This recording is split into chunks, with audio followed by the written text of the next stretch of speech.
নমস্কার, আপনি শুনছেন TV9 বাংলা ডিজিটালের পডকাস্ট কানে কানে। আমি মঞ্জিরা বলছি। ভয়েস কল এখন খুবই পরিচিত বিষয়, কিন্তু এই ভয়েস কলই যদি আপনার অ্যাকাউন্ট থেকে গুচ্ছ গুচ্ছ টাকা গচ্ছা যায়, তাহলে TV9 বাংলা ডিজিটালের পডকাস্ট কানে কানে আজকের এপিসোড 683-তে আপনার জন্য রইল সে বিষয়ে বিশদ তথ্য। আজকের পডকাস্টটি লিখেছেন TV9 বাংলা ডিজিটালের সাংবাদিক অন্বেষা বিশ্বাস। কাজের সূত্রে বেশ কয়েক বছর হয়ে গেল পশ্চিমবঙ্গের বাইরে থাকেন সফটওয়্যার ইঞ্জিনিয়ার শুভম। এক্ষেত্রে শুভমের আসল নামটি গোপন রাখা হয়েছে। প্রায় রোজই মা বাবার সঙ্গে ফোনে কথা হয় শুভমের, কিন্তু বাবার গলা নকল করে কেউ যে তার সঙ্গে আর্থিক প্রতারণা বা ফিনান্সিয়াল ফ্রড করতে পারে তা ভাবতেই পারেননি শুভম। বাবার গলা শুনে প্রায় 1 লক্ষ টাকা খুইয়ে শেষমেশ পুলিশের দ্বারস্থ হলেন তিনি। শুভম বুঝতেই পারেননি যে ফোনের ওপারের কণ্ঠস্বরটি তার বাবার নয়, এক প্রতারকের। এ ঘটনা শুধু শুভমের সঙ্গে নয়, আপনার বা আপনার পরিবারের যার কারোর সঙ্গেই ঘটতে পারে। এই নকল বা প্রতারণামূলক কলের শিকার হতে পারেন আপনার মা বা বাবা, ভাই বা বোন, বন্ধু বা প্রিয়জন, যে কেউ। আর তাদের গলার স্বর হুবহু নকল করেই কেউ আপনাকে ফোন করতে পারে। আপনি তা বুঝতেও পারবেন না। ফোন করে সমস্যার কথা বলা হতে পারে, অর্থ সাহায্যও চাওয়া হতে পারে। আপনি সেই কাছের মানুষের করুণ গলা শুনে আবেগে ভেসে গিয়ে দিয়েও দিলেন মোটা অঙ্কের টাকা।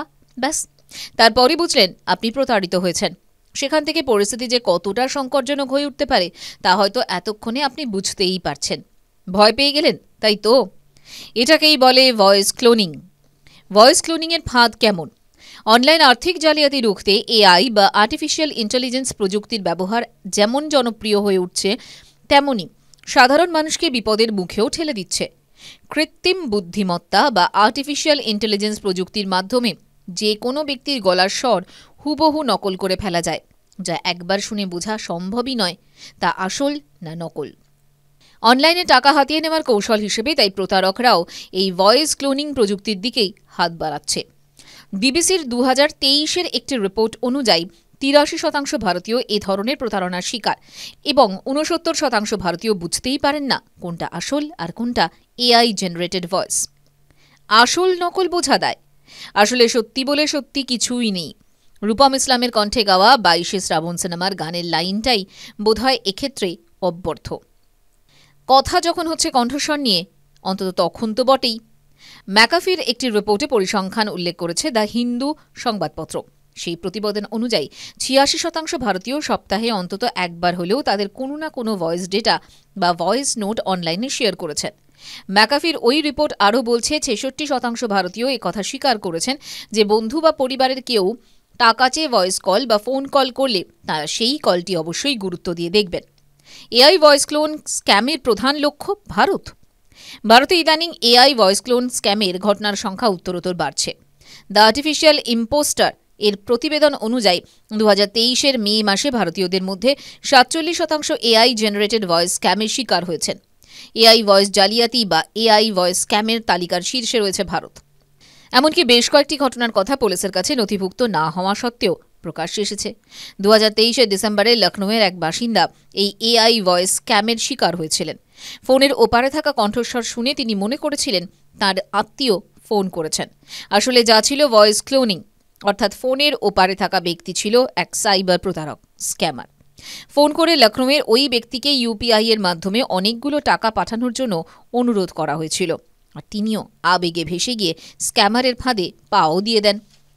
ম্যাকাফির রিপোর্ট অনুযায়ী প্রতারণার ক্ষেত্রে কী ধরনের কল করা হলে তা বিশ্বাসযোগ্য বলে মনে হয়? 70% ক্ষেত্রে টাকা লুট করা হয়েছে বলা হলে, 69% গাড়ি দুর্ঘটনা ঘটেছে বলা হলে, 65% ফোন বা ওয়ালেট খোয়া গিয়েছে বলা হলে। TV9 বাংলা ডিজিটালের পডকাস্ট কানে কানে তরফে যোগাযোগ করা হয় সাইবার বিশেষজ্ঞ তথা প্রাইম ইনফোসার্ভ LLPর কো-ফাউন্ডার এবং CEO সুশোভন মুখোপাধ্যায়ের সঙ্গে। তার কাছে প্রশ্ন রাখা হয়, বন্ধু বা আত্মীয় যে কারো কণ্ঠস্বর নকল করে তৈরি করা কল যে আসলে নকল, সেটা বোঝার কোনো উপায় আছে কি? অর্থাৎ মোবাইলের ওপারে থাকা ব্যক্তি যে পরিচিত কেউ নয়, উল্টা স্ক্যামারের ফাঁদ, কিভাবে বুঝবে সাধারণ মানুষ? উত্তরে সুশোভন বলেন, কৃত্রিম বুদ্ধিমত্তাকে কাজে লাগিয়ে চেনা জানা মানুষের কণ্ঠস্বর বা তার ভিডিওর যে ফেক ব্যবস্থার মাধ্যমে যে জালিয়াতের নতুন জিনিস উঠে আসছে প্রচুর চারদিকে, তার পোশাকি নাম ডিপফেক। হ্যাঁ, সত্যিই সাধারণ মানুষের ক্ষেত্রে বোঝা অনেক ক্ষেত্রেই হয়তো কঠিন, কিন্তু আর একটু খতিয়ে যদি আমরা দেখি, যতটা কঠিন আমরা ভাবছি অতটা কঠিন কিন্তু নয়। কিছুটা সতর্ক হলে, খুব টেকনিক্যাল ব্যাপারটা ছাড়িয়ে আমরা যদি আরেকটু এগোই সাইকোলজিক্যাল দিকে, তাহলে বোঝা যাবে 2-3টে ছোটো ছোটো জিনিসের দিকে নজর দিলে এটাকে কিন্তু ধরে ফেলা যেতে পারে। যেমন ধরুন, আপনি 15 দিনের বা এখনকার দিনেও যত সব ভিডিও, সিরিয়াল বা মুভি হয়, সেখানে দেখবেন ডাবিং হয়। অনেক ক্ষেত্রে দেখবেন হিন্দি একটা কোনো কিছু সিরিয়ালের ডাবিং করা হয়েছে বাংলায়, দেখবেন লিপ সিঙ্কে অনেক সময় মিলছে না।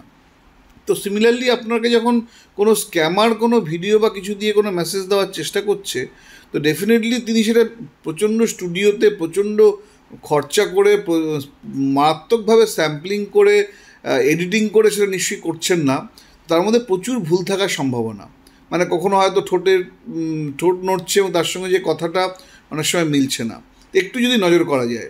তার চেয়েও বড় কথা, যখনই এই ধরনের কোনো ভয়েস কল বা ভিডিও কল আসবে এবং যেটা ফেক, তারা এমন কিছু অপ্রয়োজনীয় বা এমন কিছু তথ্য আপনাকে দেবে বা আপনার সঙ্গে কথা বলতে চাইবে, যেটা জেনারেলি সেই চেনা জানা মানুষটার কখনোই আপনার সঙ্গে এত বছরে কখনো করেননি। তার সঙ্গে খুব আর্জেন্সি থাকবে, খুব একটা বিপদের গন্ধ থাকবে এবং আপনার ক্ষেত্রে সাহায্য চাওয়া হবে। মানে ধরুন, আমি আপনার পরিচিত জন, আমি ইন্দোরে এসেছি, আমার কোনো কারণে একটা ক্রেডিট কার্ড ডেবিট কার্ডের পাউচ খোয়া গেছে, বা আমাকে হোটেলের বিল মেটাতে পারছি না, বা আমি এয়ারপোর্টে এসেছি, কোনো একটা কাস্টমস ডিউটি দিতে হচ্ছে যেটা আমি আটকে পড়েছি। তো এমন ধরনের কিছু একটা জিনিস থাকবে যেখানে আপনি পারপ্লেক্সড হয়ে যান যে আপনার চেনা জানা লোক বিপদে পড়েছে, কোনোভাবে তাকে সাহায্য করাটা তার আপনার কর্তব্য, এবং সেই মুহূর্তেই এই সাইকোলজির ব্যারিয়ার পেরিয়ে আপনি কিন্তু দুর্বল হয়ে পড়ছেন এবং সেই অ্যাকশনটা যেটা সে চাইছে সেটা আপনি করছেন। খুব সহজেই এটা কাটানো যেতে পারে। যেমন ফিশিংয়ের ক্ষেত্রে আমরা বলে থাকি যে কোনো যদি মেল বা মেসেজ আসে, সেটাতে সাড়া না দিয়ে আমরা যদি নিজে নতুন করে একটা কোনো ওয়েবসাইট খুলি বা কাউকে কল ব্যাক করে ব্যাপারটা ভেরিফাই করি। সুতরাং আপনার কাছে একটি ফোন এসেছে আপনার চেনাজন, খুব ভালো কথা, আপনি তাকে, তার নাম্বার আপনি জানেন, তাকে আপনি কল ব্যাক করে দেখুন তিনি আপনাকে ফোন করেছিলেন কি না। কেউ আপনাকে একটা ভিডিও কল করেছে বা ভিডিও মেসেজ পাঠিয়েছে, সেটা শুনেই কোনো অ্যাকশন না নিয়ে আপনি সেই ভদ্রলোককে ফোন বা ভিডিও কল করুন, বা তার পারিপার্শ্বিক কিছু লোককে ফোন করে খবর জানতে চান সত্যি এরকম কোনো বিপদ ঘটেছে কি না। এই 2-3টে ছোটো ছোটো স্টেপস তো আমরা নিতেই পারি, যদি খুব বেশি গভীর টেকনিক্যালের বাইরে গিয়ে আমরা ভাবি। কিভাবে করা হয় ভয়েস ক্লোনিং? কারো কণ্ঠ ক্লোন বা হুবহু নকল করা হয় কম্পিউটারে এআই এর ভিত্তিতে তৈরি করা সফটওয়্যার প্রোগ্রাম ব্যবহার করে। এর মাধ্যমে একজন ব্যক্তির কণ্ঠস্বর হুবহু নকল করে একটি কৃত্রিম কণ্ঠস্বর তৈরি করা হয়। এর জন্য কোনো এক ব্যক্তির মাত্র কয়েক মিনিটের কণ্ঠস্বর প্রয়োজন। কিন্তু প্রয়োজন বললেই তো আর সেই কণ্ঠস্বর পাওয়া যাবে না। তাহলে এক্ষেত্রে একটি প্রাথমিক শর্ত রয়েছে, সেই কণ্ঠস্বর অবশ্যই থাকতে হবে অনলাইনে। অর্থাৎ সহজ কথায় আপনার কোনো অডিও ক্লিপ বা ভয়েস নোট, যা হয়তো আপনি হোয়াটসঅ্যাপও মেসেজ হিসেবে পাঠিয়ে থাকতে পারেন কখনো, থাকতে হবে ভার্চুয়াল পৃথিবীতে। এবার সেই কণ্ঠস্বরটি আপনার অজান্তেই সফটওয়্যারের মাধ্যমে ব্যবহার করা হয় এক কারসাজিতে। ঠিক কী করবে সফটওয়্যার? কণ্ঠস্বর শুনেই সফটওয়্যার জেনে যাবে সেই ব্যক্তির বা আপনার কণ্ঠের আওয়াজ, বাচনভঙ্গি, অর্থাৎ কিভাবে ওই ব্যক্তি কথা বলেন, এই জাতীয় সমস্ত খুঁটিনাটি। সবচেয়ে বড় কথা হলো, শুধু আপনার কণ্ঠের আওয়াজই নয়, এই প্রযুক্তি এখন এতটাই এগিয়ে গিয়েছে যে আপনি শুনলে ঘুণাক্ষরেও বুঝতে পারবেন না যে আপনার কণ্ঠেরই এআই জেনারেটেড কপি শুনছেন।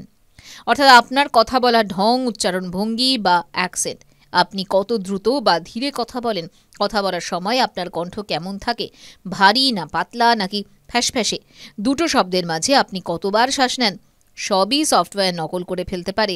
হুবহু এ ধরনের সফটওয়্যারই ব্যবহার করে স্ক্যামাররা। এই সফটওয়্যারে চমকে দেওয়ার ক্ষমতা আছে। কেমন সেই ক্ষমতা? আপনার কণ্ঠস্বরের সব বিশেষত্ব নকল করার পর যখন কম্পিউটারের কিবোর্ডে কোনো শব্দ বা বাক্য লেখা হবে, মানে টেক্সট হিসেবে যা লেখা হচ্ছে, তাতে সফটওয়্যার হুবহু আপনার গলার আওয়াজ বসিয়ে দেবে। সহজ কথায়, স্ক্যামার যে শব্দগুলি উচ্চারণ করে আপনাকে ফাঁদে ফেলতে চাইছে, সেই সব শব্দই লেখা হয় সফটওয়্যারে। চোখের নিমেষে এভাবেই টেক্সট হয়ে ওঠে স্পিচ। আর এই স্পিচ বা কণ্ঠ শুনলে মনে হবে আপনিই কথা বলছেন, ক্লোন না নকল ধরতেই পারবেন না।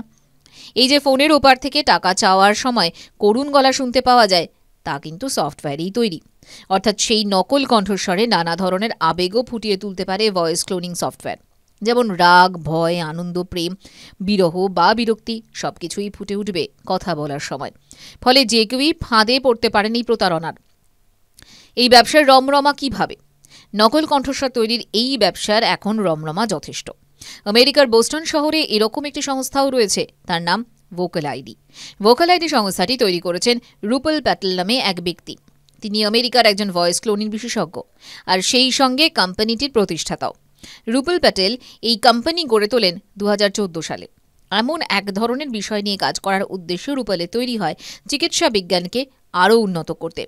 যেসব রোগী অসুস্থতার কারণে বা অস্ত্রোপচারের পর কথা বলার ক্ষমতা হারিয়েছেন, তারা যাতে যন্ত্রের সাহায্যে কৃত্রিমভাবে তৈরি আসল কণ্ঠস্বরে কথা বলতে পারেন, তা নিশ্চিত করাই ছিল রুপলের স্বপ্ন। আর তার জন্য ভয়েস ক্লোনিং প্রযুক্তির উপর ভিত্তি করে তিনি প্রতিষ্ঠা করেন ভোকাল আইডি। আজ 2024 সালে আপনি বিভিন্ন জালিয়াতির ঘটনার পিছনে যেখানে ভয়েস ক্লোনিংয়ের ব্যবহার কথা শুনছেন, তখন একবারের জন্য ভেবে দেখুন 10 বছর মানে 1 দশক আগে তা নিয়ে ব্যবসা শুরু হয়ে গিয়েছে মার্কিন মুলুকে। কিন্তু এখন ভয়েস ক্লোনিং যে বিপদ ডেকে আনতে পারে 10 বছর আগে তেমনটা সেভাবে কেউ হয়তো ভেবে উঠতে পারেননি। তাহলে কি করণীয় এবার? ভয়েস ক্লোনিংয়ের বিপদ কোথায়? এ ব্যাপারে সাইবার বিশেষজ্ঞ সুশোভন মুখোপাধ্যায়ের সঙ্গে আরও কথা হবে আগামীকালের এপিসোডে। সাইবার এক্সপার্টের পরামর্শ আপনাকে সাহায্য করবে বলেই বিশ্বাস। TV9 বাংলা ডিজিটালের পডকাস্ট কানে কানের আজকের এপিসোড 683 আপাতত এখানেই শেষ। কেমন লাগছে আপনাদের TV9 বাংলা ডিজিটালের পডকাস্ট কানে কানে? কমেন্ট বক্সে প্লিজ লিখুন। সেই সঙ্গে সাজেশনসও দিন কী কী বিষয়ের উপর পডকাস্ট শুনতে আপনি আগ্রহী। শুনতে থাকুন কানে কানে।